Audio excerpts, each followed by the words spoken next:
আসসালামু আলাইকুম রহমতুল্লাহি অবরাকাতু। সম্মানিত শিক্ষার্থীগণ, আশা করছি সকলে ভালো আছেন। আলহামদুলিল্লাহ। সম্মানিত শিক্ষার্থীগণ, আমরা এ যাবৎ ধারাবাহিক ক্লাস অনুযায়ী মাখরাজ দেখেছি, হরফ উচ্চারণ দেখেছি এবং হরফগুলো কিভাবে কিভাবে কোথা থেকে কিভাবে আসবে, কত রকমের আসবে, এরপরে হরফে সাকিন তাসদিদ হলে কেমন হবে, তানভিন হলে কেমন হবে ইত্যাদি বেসিক বেসিক অনেক কিছুই জেনেছি, শিখেছি। তো ধারাবাহিক অনুযায়ী এবং আমাদের সিলেবাস অনুযায়ী নিয়ম অনুসারে আজকে আমাদের তাজবিদ ক্লাস হবে। অর্থাৎ তাজবিদের একটা পার্ট আছে, যে পার্টটা বাকি আমাদের অ্যারাবিক সাইডটা দেখার আগে তাজবিদের পার্ট এই সাইডটা দেখতে হবে, নাহলে অনেক কিছু স্কিপ হয়ে যাবে বা বুঝতে পারা যাবে না।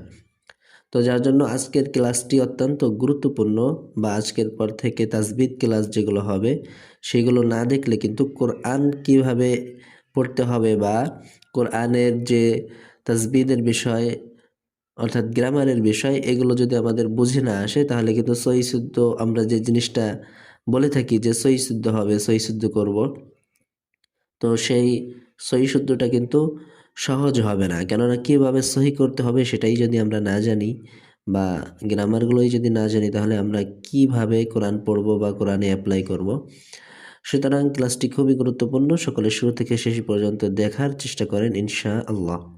তো আমরা আর সময় নষ্ট না করে চলে যাচ্ছি পড়ার দিকে। সম্মানিত শিক্ষার্থীগণ, হেডলাইনটা দেখতে পাচ্ছেন, নুন সাকিন ও তানভিনের বিবরণ। নুন সাকিন ও তানবিনের বিবরণ, এখানে অনেক কিছু বোঝার আছে। আমি সংক্ষেপে যদি একটু আগে বলে দেই তাহলে আপনাদের বুঝতে সহজ হবে।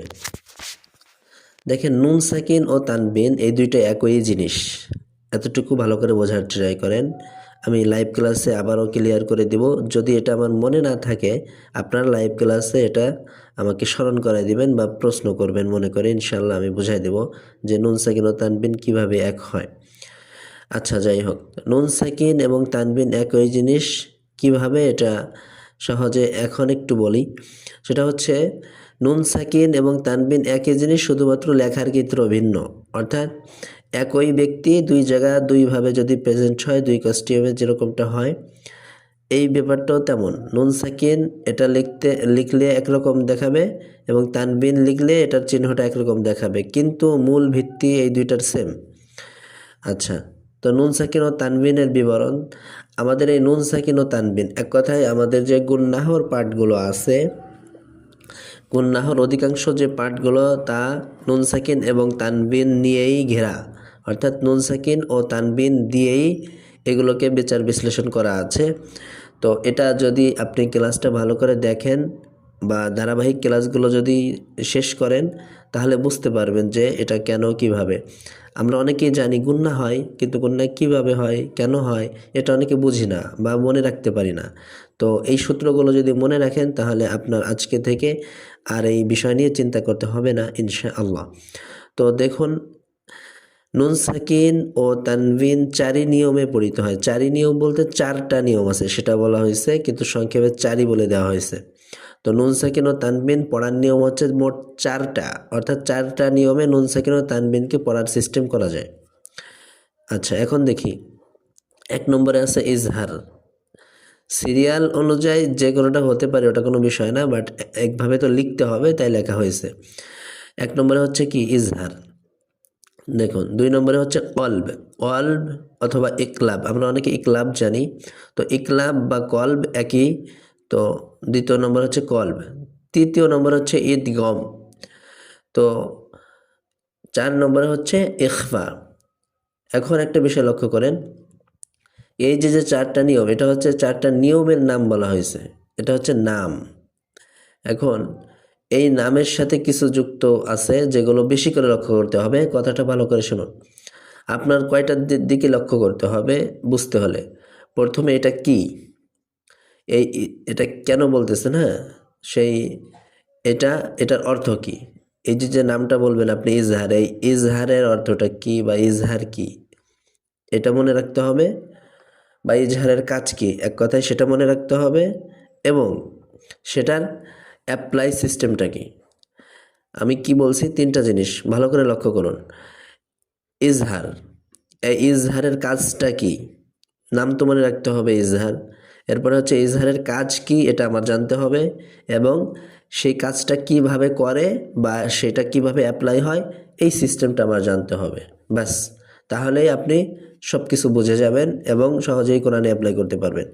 দেখুন, ইজহার নুন সাকিন ও তানবিনের পরে, এখানে আমি সহজে বুঝিয়ে দিব। বইয়ের ভাষা যেটা সেটা তো আপনারা দেখবেন, বাট আমি যেটা বলবো এটা বোঝার ট্রাই করবেন।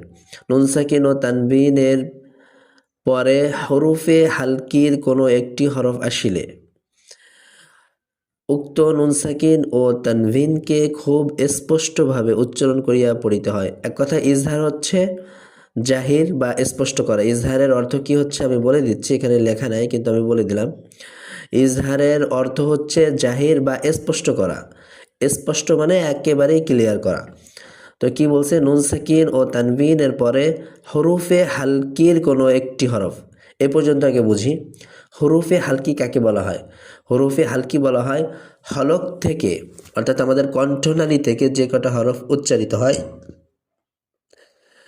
কণ্ঠনালী থেকে আমাদের যে কটা হরফ উচ্চারিত হয় সেইগুলোকেই হরুফে হালকি বলা হয়।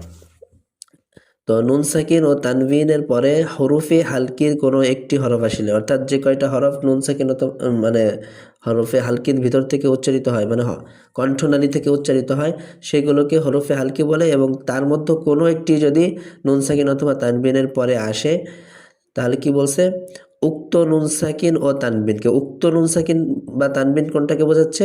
অর্থাৎ যেই নুন সাকিন অথবা তানবিনের পরে ওই হরফ মানে কোনো একটি হরফ আসবে, হরফে হালকির যে কোনো একটি হরফ আসতে হবে। কিসের পরে আসতে হবে? নুন সাকিন অথবা তানবিনের পরে আসতে হবে। তো সেটা বলছে যে উক্ত নুন সাকিন ও তানবিনকে খুব স্পষ্টভাবে উচ্চারণ করিয়া পড়িতে হয়। আবার বলছি, নুন সাকিন অথবা তানবিনের পরে হলকের মধ্য থেকে যে হরফগুলো উচ্চারিত হয় তার মধ্যে কোনো একটি যদি আসে, তাহলে যেই নুন সাকিন অথবা তানবিনের পরে, ওইখানে দুইটা জিনিস তো একসাথে থাকা সম্ভব নয়, হয়তো বা নুন সাকিন থাকতে হবে, না হলে তো তানবিন থাকতে হবে। দুইটা জিনিস তো একসাথে আসতে পারবে না, কেননা দুইটা একই জিনিস, তার মধ্যে কোনো একটা লিখিত আসতে হবে।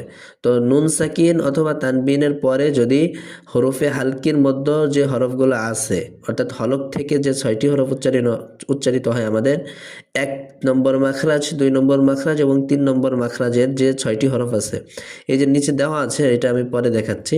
তো যাই হোক, ওই 6টি হরফের কোনো একটি হরফ যদি আসে, তাহলে যেই নুন সাকিন অথবা তানবিনের পরে ওই হরফটি আসবে, সেই নুন সাকিন অথবা তানবিনকে খুব খুব স্পষ্টভাবে উচ্চারণ করিয়া পড়িতে হয়।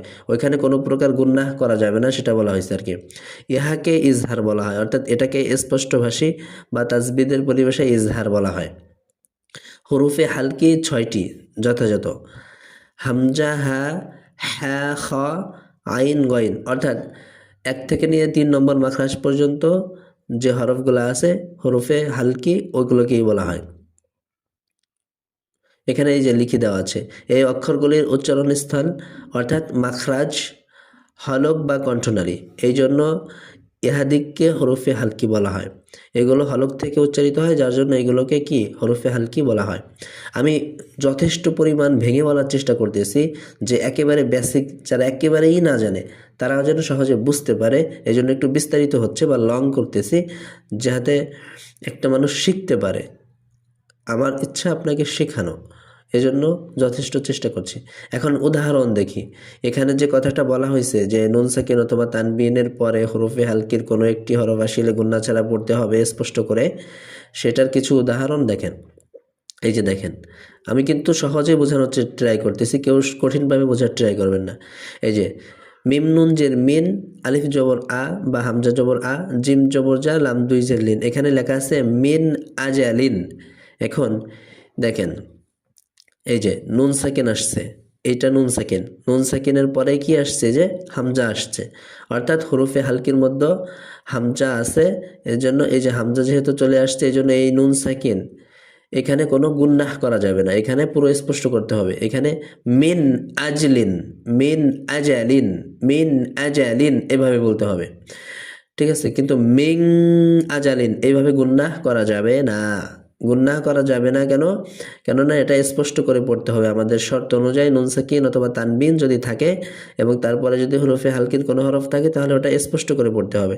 তো সুতরাং এখানে নুন সাকিনের পরে হামজা আসছে, হরফে হালকি আসছে একটা, যার জন্য এখানে কোনো গুন্নাহ করা যাবে না। আর একটা উদাহরণ দেয় তানবিন দিয়ে, দেখেন এখানে লেখা আছে আযাবুন আলিম, আইন জবর আ, জাল আলিফ জবর দা, আযা বা দুই পেশ বুন, আযাবুন, হামজা জবর আ, আযাবুন আ, লাম ইয়াজিল লি, মিম দুই পেশ মুন, আলিমুন, আযাবুন আলিমুন। এখানে দেখেন বাতে তানবিন আছে, তারপরে কি হামজা আসছে, তাই না? তো কি বলা আছে? নুন সাকিনের পর, নুন সাকিন অথবা তানবিনের পরে। তো নুন সাকিন, এই যে একটা নুন সাকিনের উদাহরণ দেখলাম, এবার এই যে তানবিন দিয়ে উদাহরণ দেখতেছি। এই যে তানবিন আসছে, তারপরেই হামজা আসছে, হরফে হালকির হরফ, এই জন্য এই বাতে গুন্না করা যাবে না, অর্থাৎ এই বায়ের উপরে যে তানবিন আছে এই তানবিনে গুন্না করা যাবে না।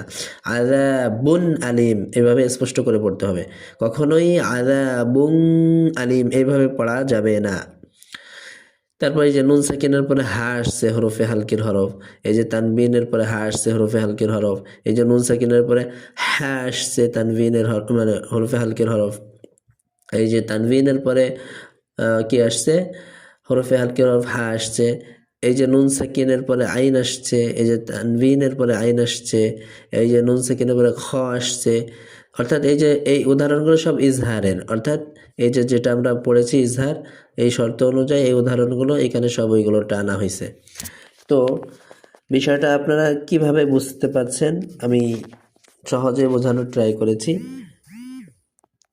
এরপরে দেখেন আরেকটা বলি, কলব, নুন সাকিন অথবা তানবিনের পরে বা হরফ আসিলে উক্ত নুন সাকিন ও তানবিনকে মিম দ্বারা পরিবর্তন করিয়া ইকফা ও গুন্নাহার সাথে পড়িতে হয়, ইহাকে কল বলা হয়। সহজে বোঝার ট্রাই করেন। কি বলছে? নুন সাকিন অথবা তানবিনের পরে ওই যে ওইভাবেই নুন সাকিন অথবা তানবিনের পরে যদি বা হরফ আসে, এই একটি হরফই, এটাই একমাত্র ইকলাবের হরফ বা কলবের হরফ, এই একটি বা। তো নুন সাকিন অথবা তানবিনের পর যদি এই বা আসে, তাহলে উক্ত নুন সাকিন ও তানবিনকে, অর্থাৎ যেই নুন সাকিন অথবা তানবিনের পরে এই বা হরফটি আসবে সেই নুন সাকিন ও তানবিনের কথা বলা হচ্ছে, তাকে মিম দ্বারা পরিবর্তন করিয়া ইকফা ও গুন্নাহ সহকারে পড়িতে হয়। অর্থাৎ এই যে উদাহরণগুলো দেখেন, এই যে দেখেন এই যে নুন সাকিনের পরে বা আসছে, এখন এই নুন সাকিনের এখানে এই ছোট্ট একটা যে মিম দিয়ে উদাহরণ দেওয়া আছে, দেখেন উপরে ছোট্ট একটা মিম আছে, এটা দিয়ে এটাই বোঝানো হয়েছে যে এই নুন সাকিনের পরে যদি বা আসে তাহলে কি এই নুন সাকিন বাদ দিয়ে উচ্চারণের সময় মিম পড়তে হবে। যেমন মিন ব্যাস হবে না, হবে মিম ব্যাস, মিম ব্যাস, ঠিক আছে? গুন্নাটা হালকা হবে। এটা কিভাবে হবে আমি লাইভে দেখিয়ে দেবো ইনশাল্লাহ। এরপরে দেখেন এই যে নুন সাকিনের পরে আবার এই যে বা আসছে, যেমন জাম্বুন, ঠিক আছে? এখানে গুন্নাহ করতে হবে, কিন্তু এই গুন্নাটার নাম হচ্ছে কি ইকলাবের গুন্না। যাই হোক, এরপরে দেখেন এই যে তানবিনের পরে বা আসছে, এখানে সামিউন বাসির হবে না, এখানে হবে সামিউন বাসির। তানবিন কোন হরফে থাকলো এটা দেখার বিষয় না, বিষয় হচ্ছে তানবিন থাকলেই হয়েছে এবং তারপরেই বা শর্ত অনুযায়ী সেই হরফগুলো থাকতে হচ্ছে। তো যাই হোক, সামিউন বাসির এইভাবে বললে ভুল হবে গুন্না না করলে। এখানে সামিউন গুন্না করতে হবে এবং এই যে তানবিনের এখানে মিম দ্বারা পরিবর্তন করতে হবে। এখন এটা বিস্তারিত আরও আমি লাইভে বুঝাই দেবো ইনশাল্লাহ। হ্যাঁ, তো যাই হোক, এই দুইটা হচ্ছে আমাদের আজকের ক্লাসের পড়া থাকবে। তো সকলে ভালো করে দেখবেন এবং ভালো করে মুখস্থ করার ট্রাই করবেন এবং বোঝার ট্রাই করবেন। আগে বোঝার ট্রাই করবেন, দেন পরে মুখস্থ করিয়েন।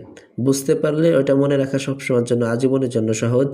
তাহলে আপনার আর কোরআনে গিয়ে ওটা ঘাটতে হবে না অত কষ্ট করে, এটা কেন হবে, এটা কি হবে। কেননা সূত্র আপনার জানা আছে, আপনি বুঝেন। কিন্তু যদি শুধু মুখস্থ করেন, অনেক সময় মুখস্থ জিনিস ভুলে গেলে অনেক কিছু বোঝা মুশকিল হয়ে যায়। তো যাই হোক, আজকের ক্লাস আমাদের এই পর্যন্ত। সকলে একটু ভালো করে, একটু বিস্তারিতভাবে বলেছি, হ্যাঁ, এরপরেও আমি আবার লাইভে ট্রাই করব ভালো করে বোঝানোর জন্য। তো সে পর্যন্ত আপনারা এটা ভালো করে দেখেন এবং বোঝার ট্রাই করেন ইনশাল্লাহ। দেখা হচ্ছে লাইভে।